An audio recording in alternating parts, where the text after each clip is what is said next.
کہ ہمیں کوئی ریلیف دے سکیں یا کوئی بیل آؤٹ پیکیج دے سکیں. تو دونوں صورتیں ہمیں نظر نہیں آ رہی. تو پھر ایسی صورت میں اگر کرونا ہے تو مارچ میں اگر پہلا کرونا کیس جو ہے وہ ہمیں رپورٹ ہو رہا ہے تو مارچ سے لے کے آج تک 4 مہینے کا عرصہ گزر چکا ہے. تو ان 4 مہینوں میں جو ہے وہ ایس او پیز ان کاروباروں کے لیے بن جانے چاہیے جو کاروبار آج تک بند ہے. جتنی دیر نئی میر صاحب کاروبار کھلنے کی اجازت موجود ہے اتنی دیر میں کاروبار نہ ہونا حکومت کی اس میں غفلت کیسے ہے؟ میں نے آپ کو بتا دیا نا کہ دیگر سیکٹرز نہ کھلنے کی وجہ بہت بڑے سیکٹرز دیگر سیکٹرز بھی بند ہے, بزنس ایکٹیویٹی نہیں ہو پا رہی.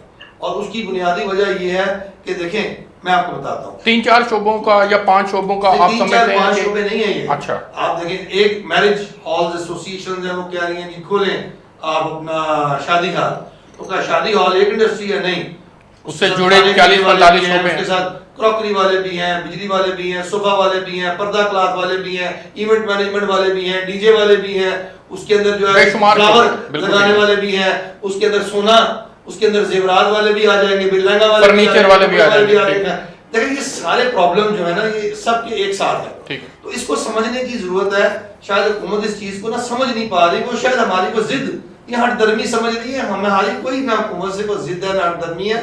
ہم ان کو یہ سمجھانے کی کوشش کر رہے ہیں کہ خدا کے واسطے ہمیں متحمل نہیں ہے, ہماری معیشت متحمل نہیں ہے کہ ہم ان کاروباروں کو زیادہ دیر تک کھول سکیں. ٹھیک ہے, میں آگے ٹھیک ہے, اس کو کھولنا پڑے گا. مجھے آگے بڑھنے دیں. سعید الہی صاحب, ہارن بجاؤ حکمران جگاؤ, سر اس تحریک کا مقصد اس وقت میں آپ کو سمجھ میں آ رہا ہے جبکہ کووڈ-19 کے حالات کا ابھی تک ہمیں سامنا ہے؟ دیکھیں, ایک پہلی بات تو یہ ہے کہ اس وقت کیونکہ پوری قوم پریشان ہے اور اکانومی جو ہے وہ سنک کر رہی ہے, یعنی ڈوب رہی ہے. کسی بلکہ دنیا کے مختلف جو بڑے بڑے اخبارات ہیں وہ ان کے آپ ہیڈنگز دیکھیں, Pakistan economy is sinking, Pakistani edge verge of disaster. ٹھیک, تو یہ وہ تمام اخبارات آپ کا احاطہ کر رہے ہیں. ملک کی بیک بون اکانومی اور کاروبار اور تاجر اور تجارت ہے.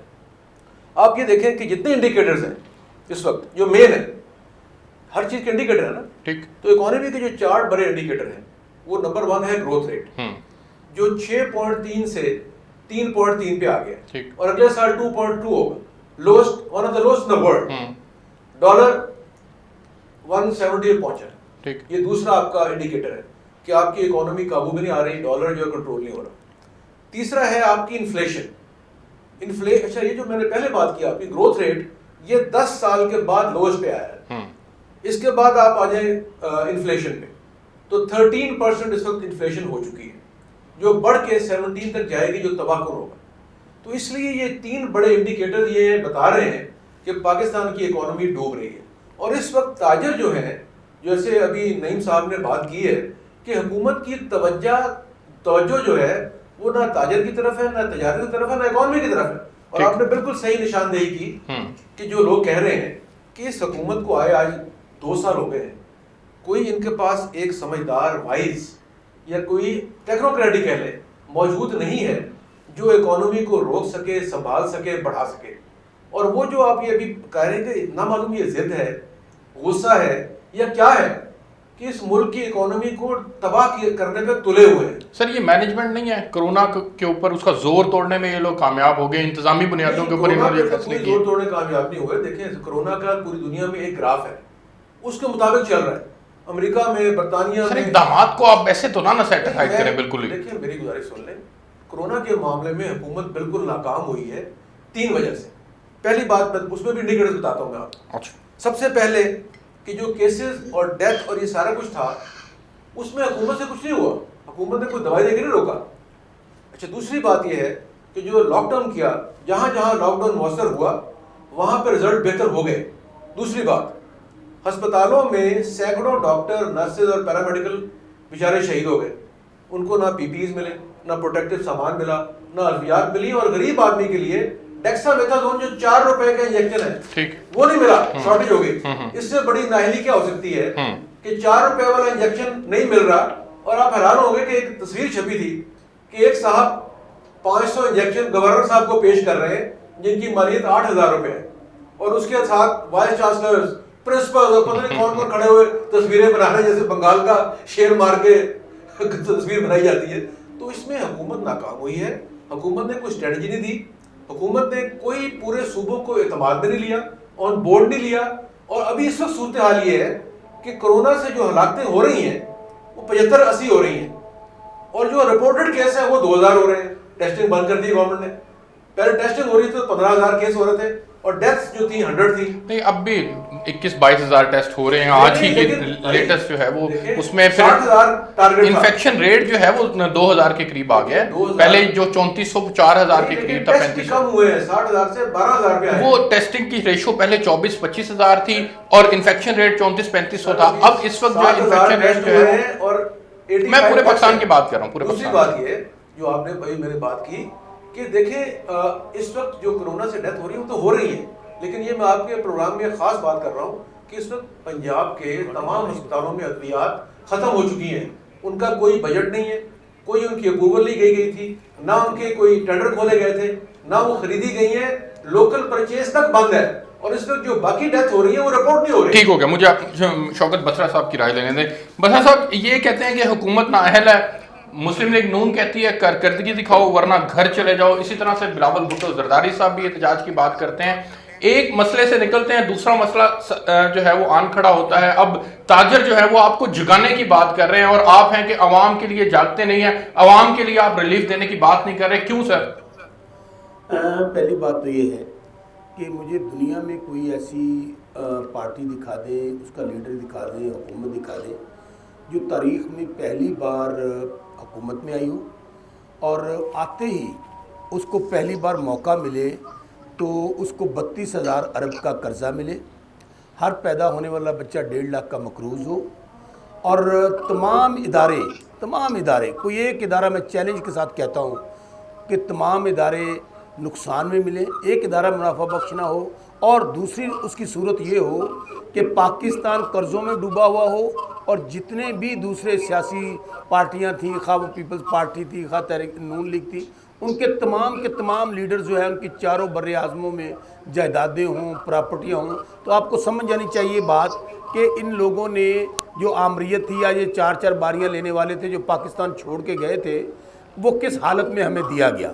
اچھا اب مجھے بات نعیم میر صاحب کا، تو مجھے نہیں پتا یہ کون سی تاجر کمیٹی کو یہ ریپریزنٹ کرتے ہیں. آل پاکستان انجمن تاجران کے جنرل سیکرٹری ہیں سر یہ. نہیں یہ کسی کے بھی نہیں ہے.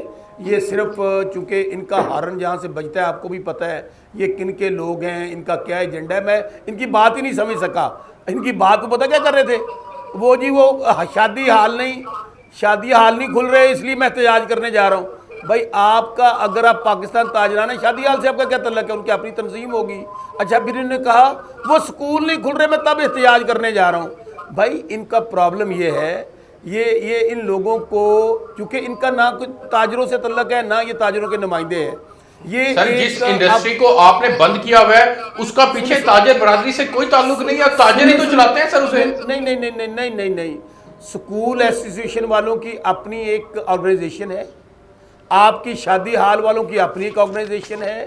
ان کا یہ جو سو کالڈ ایک آپ تنظیم کی بات کر رہے ہیں اس سے کوئی تعلق نہیں. بسرا صاحب شادی حالوں کی مثال لے لیں صرف. سر مجھے یہ بتائیں کیا کرسی والی سند اس کے ساتھ جڑی ہوئی نہیں ہے؟ کیا ڈی جے کی سند اس سے جڑی ہوئی نہیں ہے؟ وہ مارکیٹ سے میٹیریل پرچیز کرنے جائیں گے تو تاجروں سے ہی لیں گے نا. وہ میری بات کو سمجھنے کی کوشش کریں کہ یہ جو نعیم میر صاحب ہے مجھے یہ بتا دیں ان کا کون سا الیکشن ہوا تھا، کن نے ان کو الیکشن میں جتوایا تھا، کہاں یہ نامزد ہوئے تھے، مجھے ان سے پوچھ کے ذرا بتائیے اور واٹس ایپ بھی کر دیجیے گا.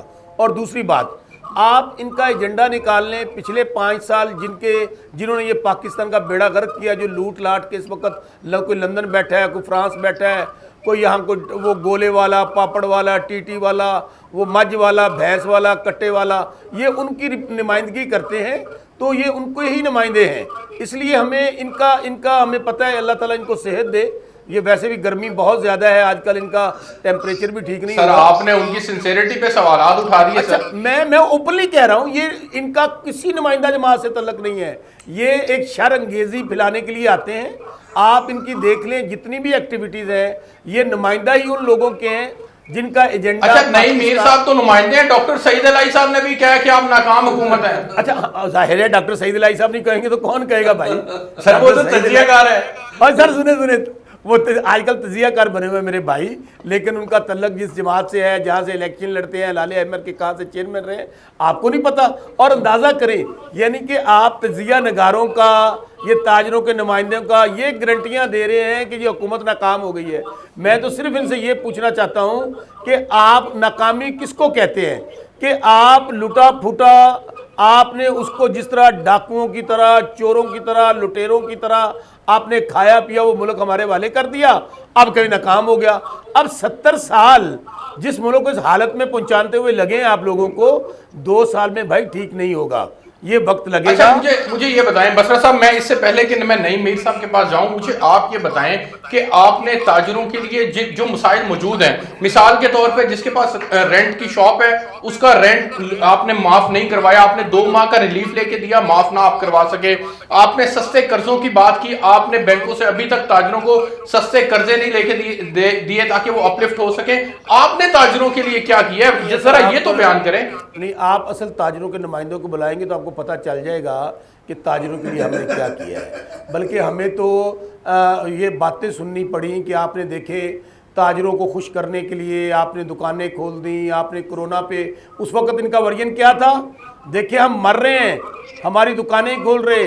یہی نہیں میر صاحب سے جو لکھ لکھ کے کاغذوں کو بھی دے رہے تھے کہ جی ہم SOPs کا کھولیں گے، ہم فلاں کریں گے. آج جب یہ سارا کچھ کھل گیا، اب کہا جی انہوں نے ہمارے لیے کیا کیا ہے؟ میرے بھائی آپ اصل تاجروں کے نمائندوں کو بلائیں، ان سے یہ پوچھیں ان کا صدر کون ہے. میں نے ان کا صدر کبھی نہیں دیکھا کہ کسی ٹاک شو میں آیا ہو. اچھا یہ جنرل سیکرٹری صاحب جو تشریف لاتے ہیں آل پاکستان، میرے خیال میں 10 کو آل پاکستان تو میں نے سنی ہوئی ہیں جن کے الگ الگ جنرل سیکرٹری ہیں. اس طرح سے چلیں اب مجھے بریک پہ جانے دیں، میں نعیم میر صاحب کے پاس آتا ہوں. جی پروگرام کے اندر ایک بریک شامل کرتے ہیں. جی بریک سے واپس آتے ہیں تو پھر نعیم میر صاحب سے جانتے ہیں کہ وہ کون سی تاجر تنظیموں کے صدر ہیں. پاکستان تحریک انصاف جو ہے وہ تو بالکل ماننے کے لیے تیار نہیں ہے، ایجنڈا بیسڈ کہہ رہی ہے. بریک لیتے ہیں، پروگرام میں میرے ساتھ رہے گا.